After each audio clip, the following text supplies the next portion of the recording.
Hello বন্ধুরা, জ্ঞানজ্যোতি coaching সেন্টারের পক্ষ থেকে তোমাদের সকলকে জানাই আরো একবার স্বাগত।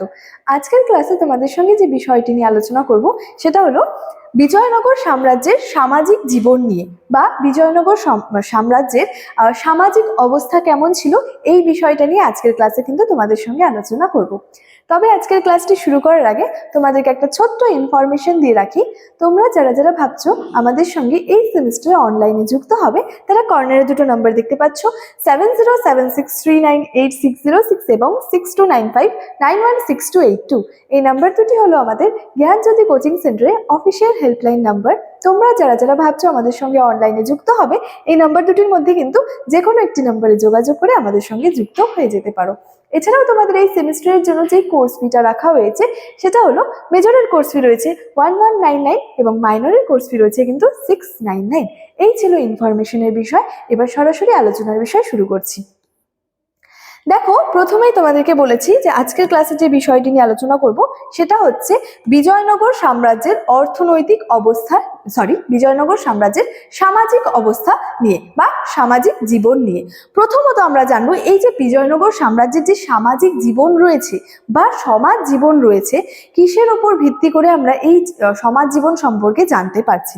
দেখো, প্রথমত নিকোলো যে কোন্টি এবং আব্দুল রাজ্জাক, ফারনাও নুনিজ প্রমুখ যে বিদেশি পর্যটকদের বিবরণ থেকে আমরা কি পাচ্ছি, বিজয়নগর সাম্রাজ্যের কিন্তু নানা তথ্যের সন্ধানটা পেয়ে থাকছি। অর্থাৎ আমরা যে বিজয়নগর সাম্রাজ্য সম্পর্কে জানছি, কিসের উপর ভিত্তি করে জানছি? বিভিন্ন যে বিদেশি পর্যটকদের বিবরণ রয়েছে সেটার উপর ভিত্তি করে কি হচ্ছে, আমরা বিজয়নগর সাম্রাজ্য সম্পর্কে বা বিজয়নগর সাম্রাজ্যের নানা তথ্য সম্পর্কে জানতে পারছি। বিদেশি পর্যটকদের মধ্যে কে ছিলেন? মূলত নিকোলো কোন্টি, আব্দুল রাজ্জাক এবং ফারনাও নুনিজ। এই সমস্ত বিদেশি পর্যটকদের বিবরণ থেকে আমরা এই বিজয়নগর সাম্রাজ্য সম্পর্কে জানতে পারছি। আচ্ছা, এর সাথে সাথে কি বলেছে, এই পর্যটকরা বিজয়নগর সাম্রাজ্যের সমৃদ্ধির প্রতি আকৃষ্ট হয়েই এখানে এসেছিলেন। তাহলে বিজয়নগর সাম্রাজ্যে যে এই যে বিদেশি পর্যটকরা এসেছিলেন, কেন এসেছিলেন, কিসের জন্য এসেছিলেন? এই যে বিজয়নগর সাম্রাজ্যের যে সমৃদ্ধি, সেই সমৃদ্ধির প্রতি আকৃষ্ট হয়েছিলেন এবং তারপর তারা বিজয়নগর সাম্রাজ্যে এসেছিলেন। এবং তাদের বিবরণ থেকে কি হচ্ছে, আমরা এই সাম্রাজ্যের সমাজ জীবনের কিন্তু বেশ কিছু পরিচয় পেয়ে থাকছি। তাহলে এক কথায় বলতে গেলে আমরা বিজয়নগর সাম্রাজ্যের সামাজিক জীবন সম্পর্কে বা সমাজ জীবন সম্পর্কে কোথা থেকে জানতে পারছি? বিভিন্ন বিদেশি পর্যটক যারা বিজয়নগর সাম্রাজ্যের সমৃদ্ধর প্রতি আকৃষ্ট হয়ে এখানে এসেছিলেন, তাদের বিবরণের উপর ভিত্তি করে কি হচ্ছে, আমরা বিজয়নগর সাম্রাজ্যের সামাজিক জীবন সম্পর্কে জানতে পারছি। এরপরে আমরা দেখব যে এই যে সামাজিক জীবন বলছি বা সমাজ জীবন বলছি, তো সমাজ জীবনের মধ্যে আমরা কোন কোন বিষয়গুলো নিয়ে আলোচনা করব। দেখো, প্রথমত আমরা জানবো এখানে নারীদের মর্যাদা। যেমন অর্থনৈতিক জীবন আলোচনার ক্ষেত্রে বা অর্থনৈতিক অবস্থা আলোচনার ক্ষেত্রে আমরা বিভিন্ন বিষয় দেখতে পাবো। কৃষি ব্যবস্থা, সেখানের শিল্প, সেখানের পশুপালন এবং ব্যবসা বাণিজ্য, এই সমস্ত বিষয়গুলো রয়েছে, আরো বিভিন্ন বিষয় রয়েছে। তো আমরা সামাজিক জীবনের মধ্যে কোন কোন বিষয় দেখব? সমাজের মধ্যে দেখব নারীদের অবস্থান বা নারীদের মর্যাদা। দেখো, বলেছে বিজয়নগরের সমাজে নারী জাতির বিশেষ মর্যাদা ছিল, অর্থাৎ নারীদের একটা যথেষ্ট মান ছিল, নারীদের মর্যাদা যথেষ্ট উন্নত ছিল। এছাড়াও কি সমাজে রাজনৈতিক, সামরিক, সাংস্কৃতিক বিষয়ে নারীদের ভূমিকা ছিল কিন্তু সর্বাগ্রে। অর্থাৎ নারীদের কিন্তু এখানে যথেষ্ট তাদের ভূমিকা রাখার কিন্তু জায়গা ছিল। বিভিন্ন কোনো রাজনৈতিক বিষয়ে হোক বা কোনো সামাজিক বিষয়ে, কোনো সাংস্কৃতিক বিষয়ে, কোনো সামরিক বিষয়ে নারীদের কিন্তু ভূমিকাটা যথেষ্ট ছিল। এছাড়াও কি তারা চারুশিল্প, নৃত্য, সঙ্গীত, সাহিত্য, শাস্ত্রবিদ্যা, কলাবিদ্যায় কি হতো, বিশেষভাবে কিন্তু অংশগ্রহণ করতে পারতো। তারা কিন্তু বিভিন্ন ক্ষেত্রে তাদের একটা অংশগ্রহণের কিন্তু জায়গাটা ছিল।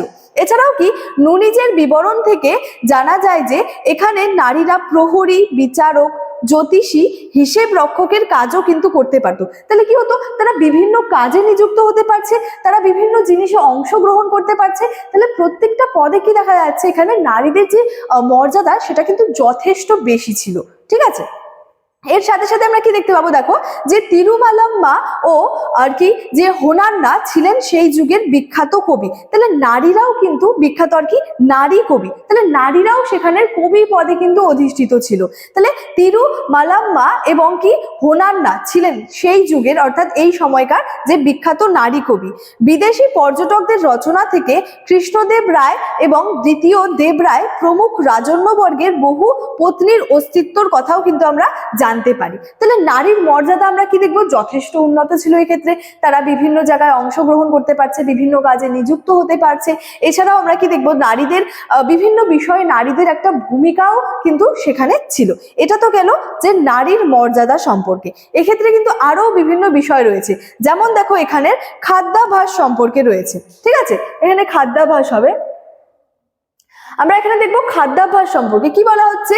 বিজয়নগর রাজ্যের খাবারের মধ্যে কি কি ছিল, চাল, গম, বিভিন্ন শাকসবজি, দুধ, মাছ, মাংস প্রভৃতি কিন্তু তাদের খাদ্যাভ্যাসের মধ্যে কিন্তু উল্লেখযোগ্য ছিল বা ছিল। এছাড়াও কি সম্প্রদায়েরা ব্রাহ্মণ যে সম্প্রদায়েরা ছিল তারা কিন্তু নিরামিষ খাদ্যে অভ্যস্ত ছিলেন। সাধারণ জনগণের কাছে গোমাংস কিন্তু পুরোপুরি নিষিদ্ধ ছিল। এবং বিদেশি পর্যটকদের বিবরণ থেকে কি জানতে পারছি, যে বিজয়নগরের যে কৃষ্ণদেব রায় সহ অন্যান্য যে রাজারা তারা কিন্তু গোড়া হিন্দু ও বিষ্ণুর উপাসক হয়েও কি করত, মাংস কিন্তু ভক্ষণ করত। প্রথমত নারীদের মর্যাদার পর আমরা দেখতে পাচ্ছি খাদ্যাভ্যাস সম্পর্কে। সেখানে খাদ্যাভ্যাসটা মোটামুটি কি ধরনের ছিল, যে খাবারের মধ্যে ছিল চাল, গম, বিভিন্ন শাকসবজি, দুধ, মাছ, মাংস এই সমস্ত কিছু ছিল। এবং ব্রাহ্মণরা কি পুরোপুরি নিরামিষ খাদ্যে অভ্যস্ত ছিল। এবং খাদ্যাভ্যাসের মধ্যে আমরা আরো বিভিন্ন বিষয়গুলো কিন্তু দেখতে পাচ্ছি। তারপরে আমরা দেখবো এখানে হচ্ছে যে ব্রাহ্মণ্য শ্রেণীর বা ব্রাহ্মণ শ্রেণীর প্রাধান্য। ঠিক আছে, এখানে ব্রাহ্মণ হবে, ব্রাহ্মণ শ্রেণীর প্রাধান্য। বিজয়নগর রাজ্যে ব্রাহ্মণদের স্থান ছিল সর্বাগ্রে। ব্রাহ্মণরা সমাজের সর্বোচ্চ মর্যাদার অধিকারী ছিলেন। তারা শুধুমাত্র ধর্মীয় বিষয়ে আলোচনার মধ্যেই আবদ্ধ ছিলেন না, তারা সামাজিক, রাজনৈতিক এবং অন্যান্য বিষয়ে আলোচনাতেও কিন্তু সিদ্ধহস্ত ছিলেন। অর্থাৎ কি ব্রাহ্মণদের মানে ব্রাহ্মণ্য শ্রেণীর বা ব্রাহ্মণ শ্রেণীর প্রাধান্যের মধ্যে আমরা কি দেখতে পাচ্ছি, বিজয়নগর যে রাজ্য ছিল বা সাম্রাজ্যে সেখানে আমরা কি ব্রাহ্মণদের স্থানটা সর্বাগ্রে দেখতে পাচ্ছি। এছাড়াও বিজয়নগরের সমাজে যে সর্বোচ্চ মর্যাদার অধিকার ছিল কিন্তু এই ব্রাহ্মণরা।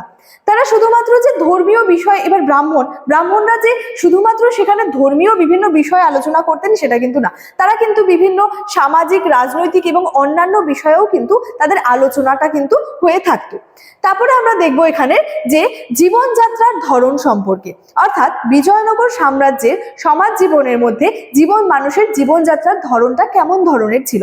দেখো বলেছে বিজয়নগরে সমাজের অভিজাত শ্রেণীর লোকেরাই কিন্তু বিলাস আর কি ব্যসনে লিপ্ত ছিল। তাহলে সমাজের যারা অভিজাত শ্রেণী, যারা উঁচু শ্রেণীর মানুষেরা, তারা কিন্তু তাদের কাছে অনেকটা একটা অবসর সময় থাকতো বা ফ্রি টাইম থাকতো। তারা কি করতো, যে বিলাস ব্যসনে কিন্তু আর কি ব্যস্ত থাকতেন বা লিপ্ত থাকতেন। নৃত্য, সঙ্গীত, কুস্তি প্রভৃতির মাধ্যমে তারা কিন্তু অবসর বিনোদন করতেন। অর্থাৎ কি অবসর সময়ে মনোরঞ্জন বা বিনোদন কিভাবে করতেন, তারা আর কি বিভিন্ন নৃত্য, সঙ্গীত, কুস্তি এই সমস্ত করে তারা অবসর মানে যে সময়টা, ফ্রি টাইমটা যেটা রয়েছে সেটা কিন্তু তারা কাটাতেন। পর্তুগিজ লেখকদের বিবরণ থেকে জানা যায় যে বিজয়নগরের যে অধিবাসীরা তারা অলংকার প্রিয় ছিল। মানে বিজয়নগরে যে মানে যারা বসবাস করতো, যারা অধিবাসীরা ছিল, যারা মানুষজন ছিল, তাদের কিন্তু অলংকার প্রিয় ছিল। পুরুষ ও নারী সকলেই কিন্তু কানে, হাতে, গলায়, নাকে নানা প্রকার কিন্তু অলংকার পরিধান করত। এবং অভিজাত শ্রেণীরা কিন্তু মাথায় পাগড়ি, পায়ে কালো চামড়ার জুতো আর কি, পায়ে চামড়ার কালো জুতো, ঠিক আছে, বা যে পায়ে আর কি চামড়ার জুতো, এরকম টাইপের আর কি ধরন আরো কিন্তু বিভিন্ন অলংকার তারা কিন্তু পরিধান করতো। তাহলে এই যে অভিজাত শ্রেণী যারা ছিল তারা আমরা কি দেখতে পাচ্ছি, এক্ষেত্রে মাথায় পাগড়ি পরিধান করতো। এছাড়াও আরো কি দেখবো আমরা, সমাজের নিম্ন শ্রেণীর লোকেরা কিন্তু সেরকম কোনো অলংকার পরিধান করতে দেখা যায়নি। বাসস্থান হিসেবে তাদের ছিল কিন্তু খড়ের তৈরি কুটির ঘর। তাহলে জীবনযাত্রার ধরনটা কেমন ধরনের ছিল, এখানে আমরা প্রথমত কি দেখতে পাচ্ছি, যারা সমাজের অভিজাত শ্রেণী বা উঁচু শ্রেণীর লোকেরা রয়েছেন তারা কিন্তু বিলাস ব্যসনে লিপ্ত হয়ে পড়তেন। এছাড়াও নৃত্য, গীত, কুস্তি এই সমস্ত কিছু করে এই যে অভিজাত শ্রেণীর যে মানুষেরা রয়েছেন তারা কি করতো, তাদের অবসর সময়টা কাটাতো। ফ্রি টাইমে কি করতো অভিজাত শ্রেণী বা উঁচু শ্রেণীর মানুষেরা, যে নৃত্য, সঙ্গীত, কুস্তি এই সমস্ত কিছু করে তাদের বিনোদন করতো অবসর সময়। এবং আরো আমরা বিভিন্ন জিনিস জানতে পারছি, বিজয়নগরের অধিবাসীদের অলংকার যথেষ্ট প্রিয় ছিল। ঠিক আছে, পুরুষ ও নারী সকলেই কি করতো, কানে, হাতে, গলায় এই সমস্ত কিছু কি অলংকার, কিন্তু নানা ধরনের অলংকার পরিধান করতো। বিশেষত আমরা দেখতে পাচ্ছি অভিজাত শ্রেণীরা মাথায় পাগড়ি পরিধান করতো। ঠিক আছে, তাহলে এই সমস্ত কিছু নিয়ে কিন্তু তাদের যে মানে জীবনযাত্রার ধরনটা কিন্তু ছিল। এছাড়াও আমরা শেষের দিকে জানতে পারবো, এটা ভুলবশত হয়ে গেছে। ঠিক আছে, জীবনযাত্রার ধরন নিয়ে তো আলোচনা করলাম, আমরা মূল্যায়নে আলোচনা করব। যে পরিশেষে কি বলা যায়, দেখো, বিজয়নগর সাম্রাজ্যের সমাজ জীবন ছিল খুবই উন্নত। তাহলে এতক্ষণ ধরে কি আমরা বিজয়নগর সাম্রাজ্যের সমাজ নিয়ে আলোচনা করছি, কি দেখতে পাচ্ছি, সমাজ জীবনটা কিন্তু যথেষ্ট উন্নত মানের ছিল। বিশেষত এখানে বিজয়নগর যে সাম্রাজ্যের সমাজ জীবনের ক্ষেত্রে নারীদের কিন্তু আমরা যথেষ্ট মান মর্যাদা দেখতে পাচ্ছি। ঠিক আছে, এছাড়াও জীবনযাত্রার ধরনটাও কিন্তু যথেষ্ট উন্নত মানের ছিল। এর সাথে সাথে কি হচ্ছে, সমাজের সকল সম্প্রদায়ের মানুষের স্থান ছিল, কিন্তু তবে নারীর স্থান ছিল সর্বাগ্রে। আমরা দেখতে পাচ্ছি নারীর মর্যাদাটা কিন্তু এক্ষেত্রে খুবই বেশি উন্নত মানের ছিল। আর সমাজে ব্রাহ্মণ সম্প্রদায়কেও বিশেষ আর কি যে দৃষ্টিতে দেখা হতো, অর্থাৎ সকল সম্প্রদায়ের মানুষেরা এখানে কিন্তু একত্রে বসবাস করতো। ঠিক আছে, তাহলে বিজয়নগর সাম্রাজ্যে মানুষের জীবনযাত্রার মান কেমন ছিল বা জীবনযাত্রার ধরন কেমন ছিল, সমাজে নারীর কি মর্যাদা ছিল, ঠিক আছে, ব্রাহ্মণ্য শ্রেণীর প্রাধান্যটা কেমন ধরনের ছিল, সমস্ত কিছু বিষয় নিয়ে কিন্তু আজকের এই ক্লাসে তোমাদের সঙ্গে আলোচনা করলাম। আজকের আমার ক্লাস কিন্তু এতটাই ছিল। দেখা হচ্ছে পরবর্তী ক্লাসে। Thank you so much, thanks for watching.